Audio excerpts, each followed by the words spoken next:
Raw this past Monday night was live in Minneapolis, Minnesota. SEScoops.com broke the story earlier in the day about Daniel Bryan not being cleared to wrestle at the Money in the Bank pay-per-view, and so therefore WWE forced to go with Plan B, which is to strip Bryan of the WWE Championship and put it up for grabs for the first time ever in a Money in the Bank ladder match, which will happen in Boston on June 29th.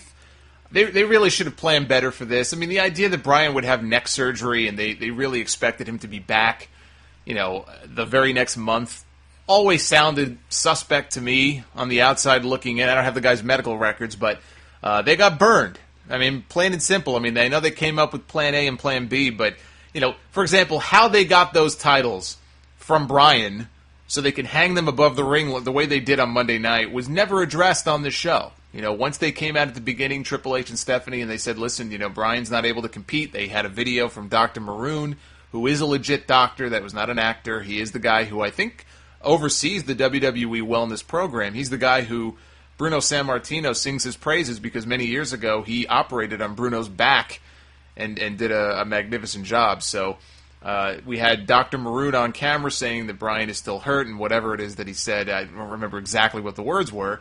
But he won't be able to wrestle. And so they officially stripped him of the title. So ends his glorious WrestleMania reign. And there above the ring were the WWE belt and the World Heavyweight Championship belt. No explanation how they got them from Bryan, even though Bryan was on TV a week or two earlier up in Stephanie's face saying, I will not surrender my titles to you, because to do so would essentially render all of my hard work and all of the work that the fans did to help get me to this point, it would render it all null and void. So you are not getting my belts. Well, all of a sudden, the belts are hanging above the ring. So they didn't really plan this very well. It made Bryan wasn't there, so maybe they wanted to avoid him looking even worse by actually showing up and handing the belts over. They couldn't really do anything else with him if he's still hurt. They could do another backstage attack where Kane lays him out and they take the belts, I guess, but it still made Bryan look bad. A babyface essentially going back on his word, promising I'm not going to do this, and then it happens anyway. It just makes him look bad. So how they really expected him to come back so soon after neck surgery, I'm not sure. But he ain't going to be back in time. And I said last week, it's actually really troubling, these reports that are coming out about how his right arm is losing strength. It's not gaining strength. There's some sort of nerve issue. They sent him back to Dr. Maroon for some follow-up tests. I'm not sure what came from that. That could be really bad news, like long-term bad news for Daniel Bryan. And there's even a lot of worry now that he won't be back in time for SummerSlam. And that's a bigger problem because the idea apparently had been for a Brock Lesnar, Daniel Bryan main event at SummerSlam, which is a match that I would love to see. It's a match that I advocated many months ago, and they didn't do it. So if they did it at SummerSlam, all good with me. I think it could be a hell of a match, and it's a fresh opponent for Brock to get in the ring with. But if that's not going to happen, what do you do with Brock Lesnar? You only have Brock Lesnar under contract for X number of pay-per-view matches each year. And SummerSlam is one of your bigger shows. You want to have a guy like Brock Lesnar on that show. But I don't want to see them shoehorn Brock into a match at the last minute that doesn't make sense, just because they didn't have a plan B.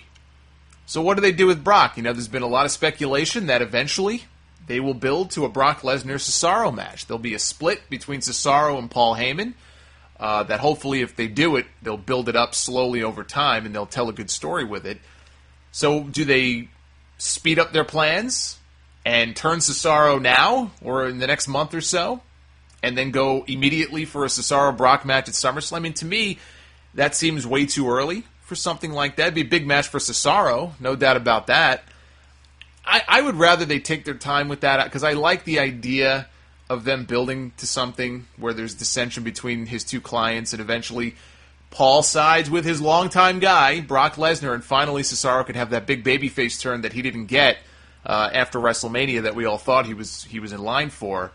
And maybe they build to a Brock-Cesaro match where it actually means something, as in for a championship, because that leads to what my idea would be. If Cesaro is not an option and they have a longer story, I would rather they just stick to their plans with that.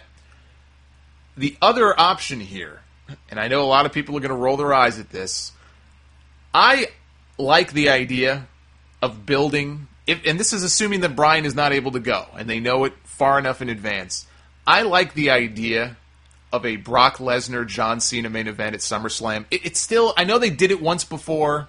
I mean, they did it more than once, but in recent years they've done it once. So it's not completely fresh in that way, although that was 2.5 years ago. And that match left a bad taste in a lot of people's mouths, myself included. And I love that match. To me, that was one of the best matches of 2012. It's one of the best pay-per-view main events that WWE has ever done. Ever. In its existence. Because that match, it was so unique. It was so different. It was uncomfortable at points. You know, we got blood, which does add something because we don't get to see blood much these days. Both guys bled. Brock beat the piss out of him for most of the match. I know Cena stole the win in the end, and I didn't really like that so much. But it was an awesome match. It was different than any other main event I've seen in a WWE pay-per-view, maybe ever. So I have no doubt that the two of them can go in there, and they can have a really good match. And maybe the second match wouldn't be as brutal as the first one. Maybe it wouldn't have blood, and it wouldn't have a lot of the stuff that made it special the first time. But that's a big-time marquee match. Say what you want about John Cena hogging up main events. John Cena versus Brock Lesnar as the headline match at SummerSlam is a big-time marquee match.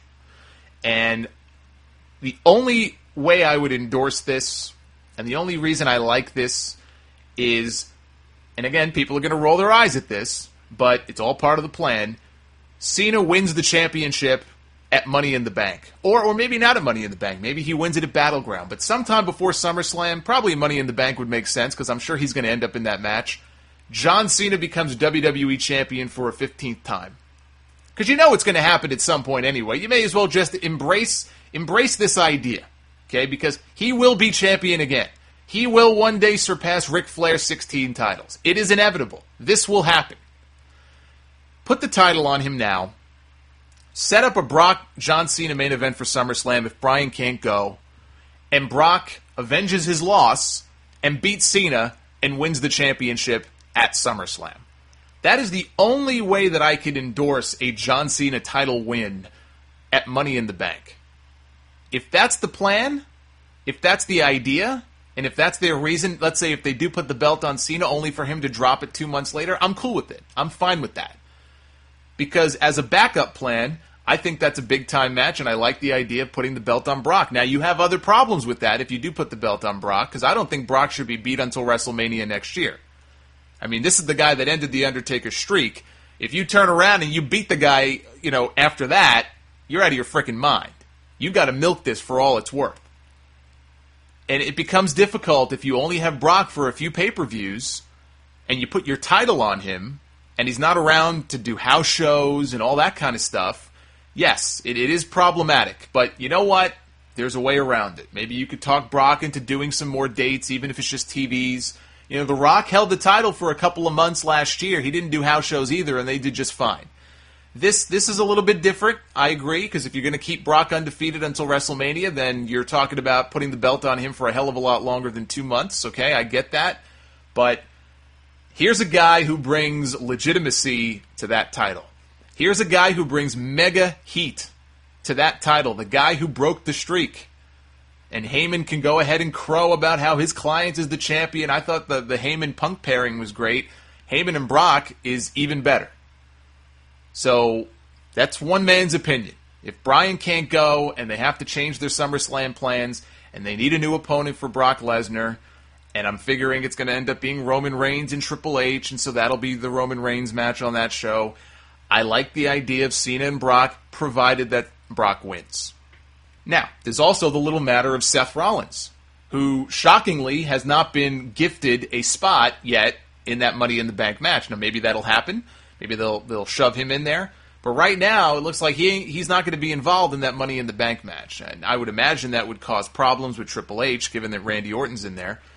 So if Seth Rollins is not involved in that Money in the Bank match, and they don't give him a run with the title, which I thought might have been the idea behind the heel turn, which they probably should do. I actually think that they should give him a chance to run with it, see how he does, get himself over as a heel. He would be different. He'd be fresh in the role. I know the idea of putting the belt back on Cena is just makes you want to vomit, okay? I understand that, and I see why people would feel that way. I can't say that I disagree. It's just that my idea of doing it, there's a reason behind it, and it's a short-term deal. My goal would not be to put the belt back on Cena because, well, he's the fallback plan and we don't have anybody else. It's because I want to see Brock end up with that belt. But I would not be opposed to them giving Seth Rollins a shot with it and put the belt on him, but I'm just assuming he's not going to be in that Money in the Bank match. So if they're not doing that, if their plan is not to put the belt on Rollins, then I like the idea of Cena Brock, personally.